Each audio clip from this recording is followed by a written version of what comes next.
California. Duh.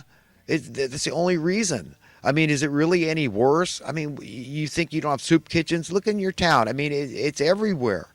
And who's creating it? Remember, to blame the extreme, the desperate poor out there, or the downtrodden, basically, is like blaming the effect. It's like, blaming somebody throws a flare into a forest on a windy day and the forest burns up. Okay, are you going to look at the burned up forest and say, you know what, you were weak?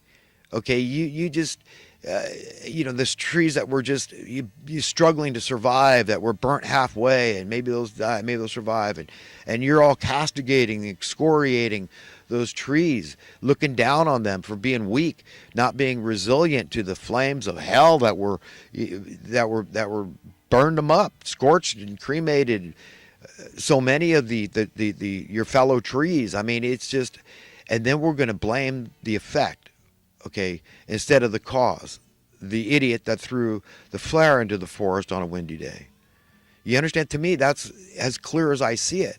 To look down on these people, to blame these people at this point in history for anything. The downtrodden, Jesus compared himself to one of those.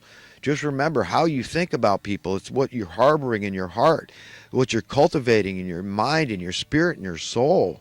It's what you're going to have to stand before God and answer for, your belief system, your credo, your philosophy. Who are you? Have you been intellectually honest, or were you just too scared of going against the flow, going against the status quo, okay, and the implications thereof? I mean, that's what a lot of people are going to face, and I don't want to be in their shoes. I don't want their blood on my hands or heads, so I warn people. I say, you know what, you better get straight, man. You better be somebody, and you better be honest, intellectually honest, and you can't argue with math. The things I teach and preach, okay, make a lot of sense, and I can prove it scientifically.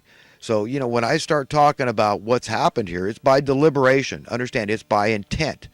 Okay, they in order to steal the wealth of the people of a nation, you've got to wreck up the joint. You've got to cause a fiasco, constant fiasco, you've got a confusion and ignorance, and you've got to convolute everything, confuse everything, make it overwhelming, insurmountable, make all the social, political, and economic problems just too much for people to deal with. It's going to give me a heart attack. It's going to give me a stroke. Okay, it's going to make my head explode. It's going to give me a headache. Right? That's what happens. It's like a defense mechanism we all put up, because it is so heavy to really think these people are that diabolical that it's like a religion for them to abandon their soul and to live in that way, and then they render people under them in their image and likeness. That this, your soul isn't going to pay your cost of living tax, and what you want is to be out of fear immediately. You want to be sure that your bread is still going to be buttered tomorrow, okay? And the only way to do that is to be a sycophant and to go along with this thing. And then you teach other people to do that that's the right way to go. So we all look at all these people at the very top, and we think of all the educated ones in society as being, the next heirs in line to the throne, because certainly it's the most intelligent people that run the world. I mean, right? We all just assume that. But no, it's just the meanest. It's those most willing to abandon their soul to have what they have, this love of money, that this is what they really want. This is their freedom, okay? Because money does represent freedom. That's why I'm a big proponent of universal prosperity from birth. Okay, then a basic income doesn't sound so far-fetched, and it could prevent all these problems. By default, if you're opposed to fixing the problems, and admitting that there are plentiful, simple solutions all around us to fix these problems. God has given us a brain, and there is solutions. So if you're opposed to universal, absolute freedom through prosperity, then by default, you're an evildoer, and you're on the highway to hell. You understand? It's that simple. It's that cut and dried. So check yourself and ask yourself, am I willing, okay, if I'm somebody that finds his way to be financially free by working hard or whatever, complying, conforming to this current establishment, the status quo. Am I willing that other people would, or would I hold them? I'd say, no, they got to work hard. They got to do what I did to get what I have. I don't accept this, but yet you're so ready to accept hereditary wealth right and left. I mean, we've had that going on for thousands of years. wealth has been hid. Look at the royalty. I mean, it's a fact. We all know.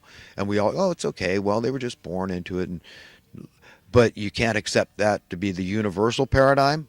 You understand? You need to question your own ethics, your own morality, and you need to talk it over with God. You don't need to answer to me or any other human being. They didn't create you. They don't own you.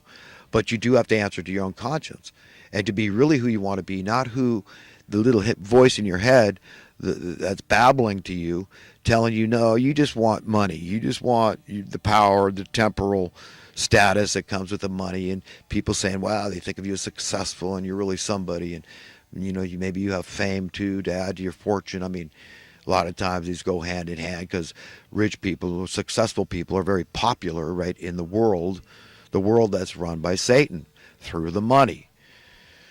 So by default, it's your fault that we have all the homicides that are induced, brought on by financial fear, financial desperation, love of money. It's your fault. It's your fault. So you got to accept that. Okay, that's what God's going to tell you. That if you don't believe in universal prosperity, universal freedom by extension of that prosperity being the main goal, and universal security, that means out of fear. Everybody on earth needs to be out of fear. You understand? We could achieve that in very short order, practically tomorrow, essentially in a matter of weeks, with transportation being as it is, with jumbo jets can fly cargo, so we could bring water filtration machines in. I mean, we want to spend money. Hey, we're always looking for ways to spend money. What the hell? Why can't we have water filtering machines in all the schools? We get all this money, multi-billion-dollar jackpots in the lottery. I want to compete. Can I start my own lottery? Can you? Oh no, they've got a non-compete clause, and no, it's all rigged. You understand? It's all fixed. So when I hear G. Edward Griffin talk about collectivism, the way I explain what he's trying to say, the same outrage I feel is about these collusive special interest groups that benefit. Do you understand? That's what's going on here. I don't mind the schools benefiting. I'm fine if they're using the money wisely. Okay, for things like, give them water filter machines for the schools. But how about the executive pay? Who are these people that get so much of this money? And if I can't compete with the lottery, start my own damn lottery, okay, and become fabulously wealthy by letting people love gambling. We all know that. Raffle tickets, all very popular with people. They can hardly resist. They got a little bit of money to spend, disposable income. Some of them have money to burn. Okay? And, how else do they come up with these sums of money to, out the $1.6 billion? I mean, come on. But I remember it's funny because it reached $1.6 billion about, 3 or 4 days before the winning ticket, and it just stayed there. It never went. Because I feel like there's some fishy business here. I think, it seemed like it should have been like well over $2 billion by the time of the drawing. I don't know. Maybe I'm wrong, but that's what it seemed like to me, that it stayed at 1.6 billion, a suspiciously long time. Anyhow, folks, listen, I hope you understand what I am really trying to convey. And if it sounds radical to you, it doesn't sound radical to me. And the reason it sounds radical to you is because of your training, your indoctrination, your conditioning, your programming, your brainwashing. It's the effect of the Overton window, okay? It's the gaslighting. It's television. And it's these people using this mass media conduit, this mass media mechanization format. They're using this to manipulate us, to manipulate our minds, and to keep us stupid, dumbed down, off balance, confused. And what do you get? Disempowerment, because we all know, and it's pretty well accepted, and we get this idea that knowledge is power. We get that. We understand if you're smart, then you can be shrewd, then you can be astute. And there's a certain amount of power that comes with having a good vocabulary, for example, to be well learned. So I'm a big proponent of being smart. But that means you've got to cut through all the crap, all the